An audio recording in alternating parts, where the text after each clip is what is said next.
I'm crying over my own edit in my drafts that I haven't posted, that I just keep looking at. It's so wild to look back on videos of me and my ex. I look so happy in these videos. I'm like,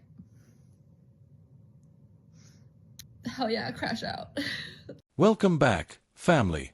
Today, we are going to review what really happens when a woman decides to let social media and propaganda run her life. She decided to become a radical lefty feminist, and her husband ghosted her in a cloud of kush because he was tired of her BS. Before we hear the full story on how the ghosting happened, let's first start with some tears of regret even 2 years after the breakup. I'm crying over my own edit in my drafts that I haven't posted, that I just keep looking at. It's so wild to look back on videos of me and my ex. I look so happy in these fucking videos. 2 years is such a long time to not feel like that. I can't stop watching this fucking. It's been over 2 years already, but she's still crying over the loss of her ex-husband. This is what really happens when you come to the realization that you have lost a great man that you will probably never be able to replace. Guys, even 2 years after the divorce, this woman is still stalking her ex-husband on the internet. Check it out.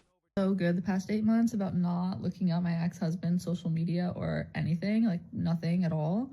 And free will got the best of me last night, and I looked at his Spotify, and I am crashing out ever since because he has like a new playlist that has just like a lot of songs about yearning over like a lost love, like somebody that like you hurt and you fucked up and like you can't get them back, and now you're heartbroken thinking about them and like the life you used to have and wanting to like have that again. I am under no delusion, like,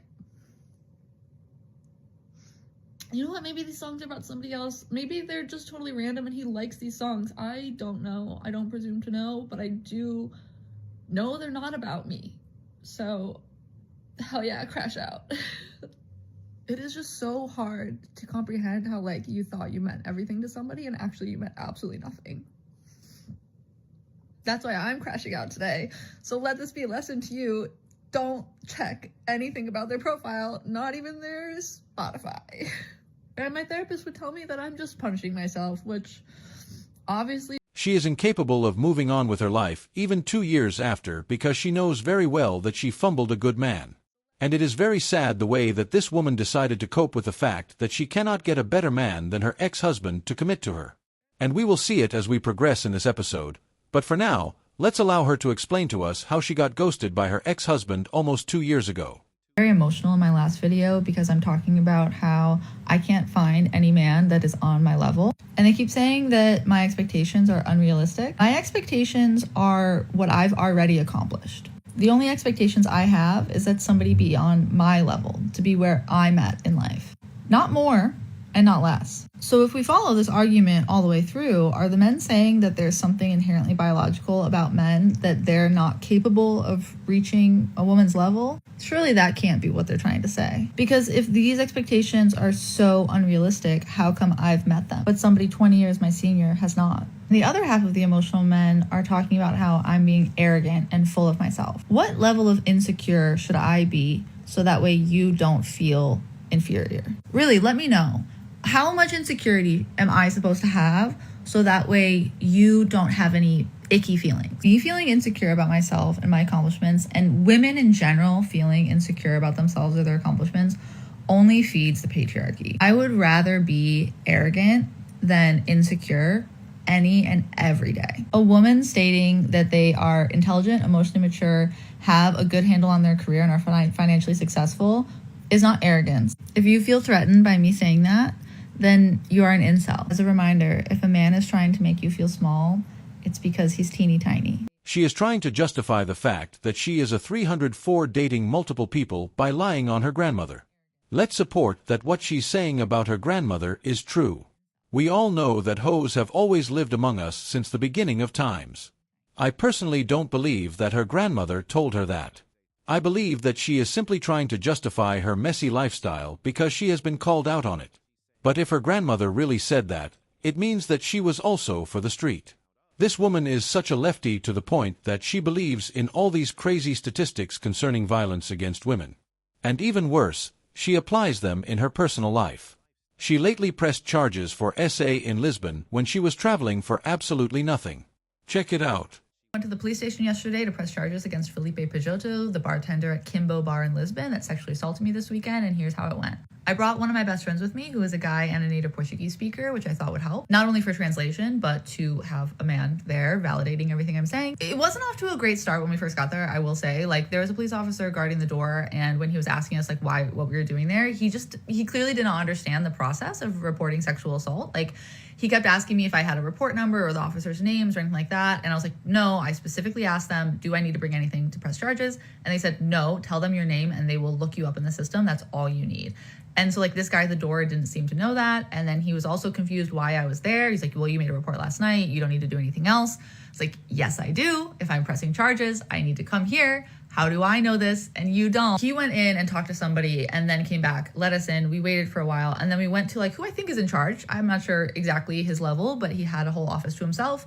And I was kind of nervous. You know, it's a guy and I'm trying to press charges about sexual assault. So, you know, so far, at least my interaction with that guy, with that police officer, was very good. I expanded on my statement. I went into like, you know, more detail about exactly what happened. I drew a diagram of the room and like where I was and where the guy was and where the witness was. And like, he was like, so he didn't need to go around you. I was like, no, he didn't. And I can't presume like how this police officer actually felt or what he thought, but at least for me on my side, like I felt respected by him. He seemed to get it is what I'll say. And he printed off my statement. He translated it to English for me and gave it to me. And just the words that he used, like the way he wrote my statement, I felt as though he had really put a lot of care into choosing words that gave me a lot of dignity and gave me a lot of bodily autonomy, honestly.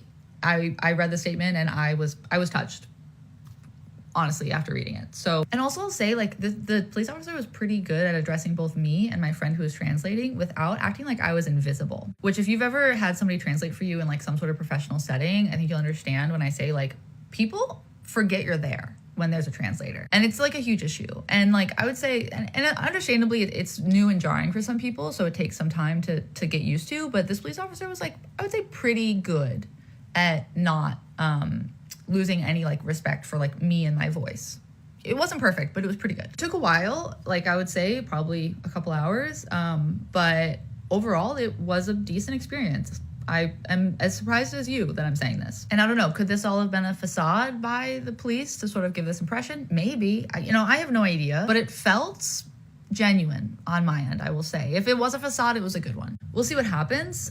He is being charged, and the next step is the court will reach out to me for a day to like physically go and speak to them and provide my witness list so they can speak to all the witnesses as well, which I do have many. The situation is really only possible because I have so many Portuguese male witnesses. One of them being like a big macho guy that intervened and saw everything happen, and another being a criminal attorney himself. These are extremely credible witnesses that I have speaking for me, and without them, I don't know if I would be taken as seriously, to be honest. And so now I wait to hear from the court. But yeah, this man has been charged, and he will most likely be found guilty, I think. And the police also told me that after he is found guilty, I'm then able to sue him in civil court. This woman is very dangerous. This is the type of woman that will press false charges against a man as soon as she doesn't get what she wants.